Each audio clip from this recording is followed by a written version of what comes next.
Bi ye araba ye septanburu kalo tile 3 san 2025 Mali kunnafoni bɔlɔlɔ sira lajɛbaw a y'aw bisimila Mali kunnafoni ka bamanankan kibaruya olu kɛnɛ kan.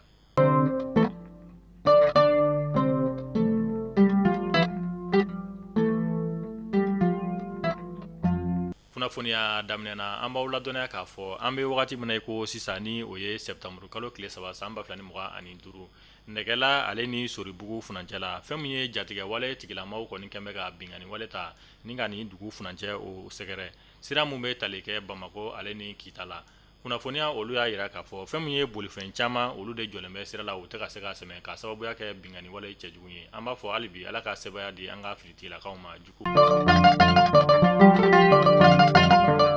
Walasa fɛn min ye lakana ani basigi o bɛ se ka sabati an ka jamana o kɔnɔna na an bɛ taa Segu ka olu fɛ yen nɔ. Segu gouverneur ale tun ye couvre-feu sigi sen kan kalo kelen o ɲɔgɔn bɔɲɔgɔnko. Couvre-feu min yɛrɛ sababuya kɛra ka taga ni jatigɛ wale tigilamaw olu tun ye bingani wale mun ta k'an ka jamana finitigilakaw dagayɔrɔ 7 sɛgɛrɛ wagati tɛmɛnenw na. O de hukumu kɔnɔna na Segu gouverneur ale tun ye couvre-feu sigi sen kan kalo kelen o ɲɔgɔn bɔɲɔgɔnko mun yɛrɛ kuncɛra kununko tarata septanburu kalo tile 2 san 2025. Kunnafoniya olu y'a jira k'a fɔ Segu gouverneur a ye bataki kura bɔ bataki bu kɔnɔna na a y'a jira k'a fɔ ko couvre-feu yɛrɛ kuntagala bɛna janya k'a daminɛ bi araba septanburu kalo tile 3 san 2025 fo ka taa se octobre kalo tile 2 natɔ ma san 2025 Segu marabolo bɛɛ lajɛlen ale kɔnɔna na.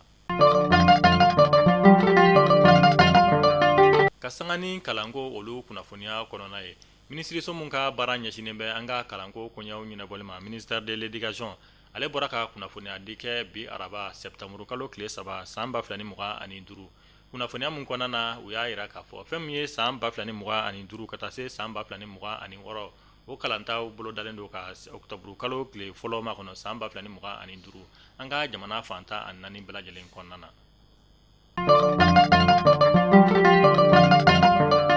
An bɛ taa farikolo ɲɛnajɛ ale binna kun kan. Coupe du monde qualification ntolanci olu bɛ sen na an bɛ wagati min na i ko sisan o de hukumu kɔnɔna na fɛn min ye Mali ale ni Comore olu kan ka ɲɔgɔn sɔrɔ sini alamisa septanburu kalo tile 4 san 2025 Marokukaw olu fɛ nɔ nɛgɛ kanɲɛ 19 o wagati. Kunnafoniya olu y'a jira k'a fɔ walasa Mali bɛ se k'i jigi da qualification kan ni ka taa Coupe du monde ale kɛnɛ kan f'a ka sebaya sɔrɔ a ka ntolanci 2 natɔ la mun bɛ tali kɛ ka sebaya sɔrɔ Comore kan ani kokura ka sebaya sɔrɔ Gana kan o de la an bɛ se k'an jigi da Coupe du monde ale tagali kan. An b'a fɔ Ala ka sebaya di an ka samata sɛgɛw olu ma.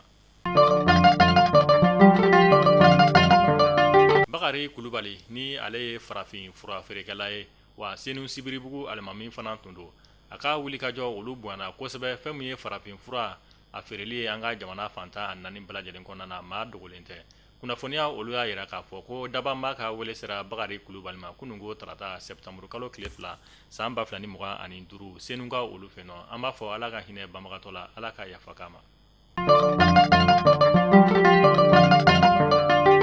Mali kunnafoni bɔlɔlɔ sira lajɛbaw ni de bɛ dansigi kɛ aw ka bi araba kunnafoniyaw la an sera ka mun sɔrɔ ni k'a da kulo kan an b'a fɔ aw kan bɛn donna nataw la kunnafoniya kura olu kɛnɛ kan Ala k'an ka jamana basigi.